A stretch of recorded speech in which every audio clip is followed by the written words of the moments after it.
Alright.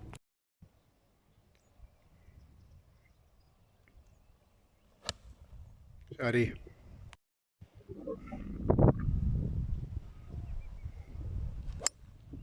Well,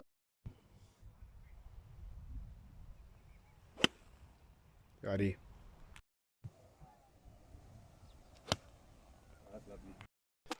Okay, setup looking good. I'll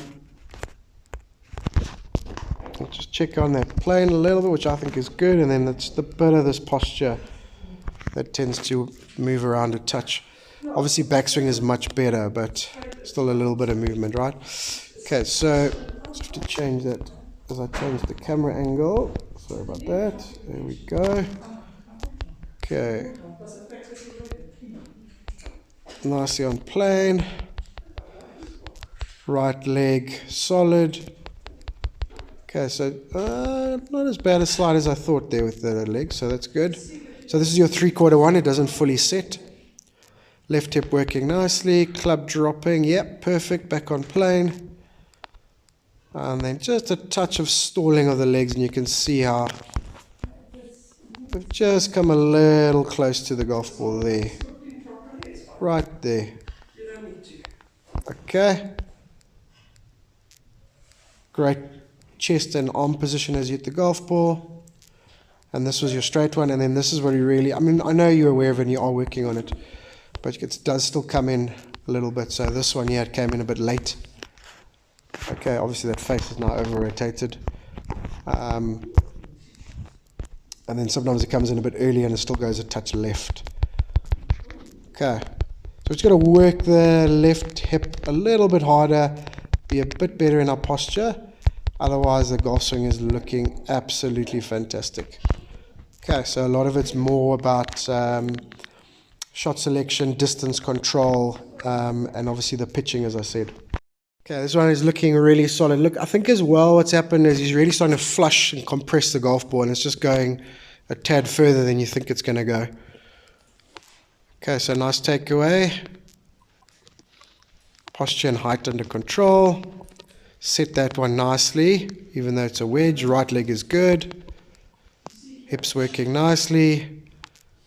And then, I mean, once you get the club there, not a lot is going to go wrong. On plane, on line, face is already squared up.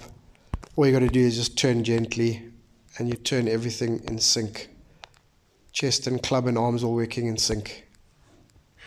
And obviously that one just kind of flew the green. It's gone 5 meters further. So we just need to do some distance control now, and then just learning how to plug those distances. Hey, bud. Okay, yeah. I mean, we can see what's going on there. A lot of really, really great stuff, and then, also just some rubbish stuff. Um, the bad stuff's still too bad. It's just really where we're at. The good stuff is really, really impressive. So you just got to keep plugging. And then obviously the game management is just a little bit out as well, and that's why sort of one bad sort of swing or shot leads to a double or a triple. But I just want to start with that pitching quickly. Putting obviously looks way better. All the work we've done, a little bit of technical work, and then the routine and the distance control, so that's all looking good. Okay, pitching was a huge problem out there. Chipping is fine, only one chip, but chipping's fine, but pitching is just a mess. To be fair, all three pitches that you had were difficult. But that should almost take a bit of pressure off the shot, because you don't have to get too cute with it. Just hit a decent shot, try and hold a putt. And the error was hitting the ball there in the first place. But basically, the chipping is the pitching kind of a little bit wide, a little bit too far from the ball, and then you just don't bottom out nicely. So you just got to go narrower, okay, much closer, okay, and then don't be scared to get a little bit risky with those pitch shots, especially if you're trying that little sort of high, soft one.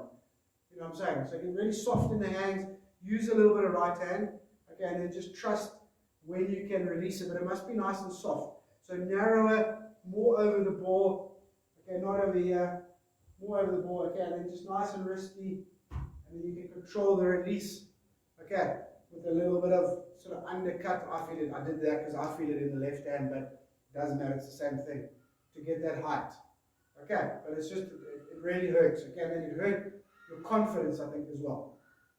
Right, from a swing perspective, okay, the bad swing is still from the top, arms first.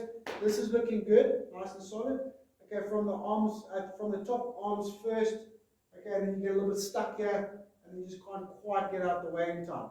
Right, so if you leave the face, that's a little block, and then if you try and whip the face over, then that's sort of that low hook. Right, so it's got to get a little bit earlier here and maneuver my body into position, maneuver my body into position, and then swing the arms in front of me. Okay, not drop the arms down and then have to change my posture to get to the ball. And obviously, the face control gets a little bit iffy as well. Okay, I think with that regard, definitely work on that power fade cutty swing with the driver, because it's going to force you to swing there, and it's going to force you to swing hard with the body, like we spoke about there on number 6. Okay. The other thing we're going to start doing, okay, is we've got to learn how to pick out our yardage, not pick our club. Okay, you get stuck between pitching wedge and 9-9 and whatever, and the decision you're making is not based on hitting a number. Okay, it's just based on what you feel or think the shot is, or based on previous bad shots. You get what I'm saying?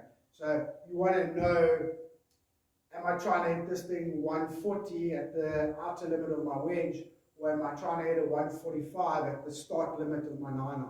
And then we can start fiddling with how to hit those yardages. Okay, alignment-wise, posture, right leg, ball striking, very, very good, very, very happy with that. So we keep plugging, but just do those little adjustments if you're playing tomorrow.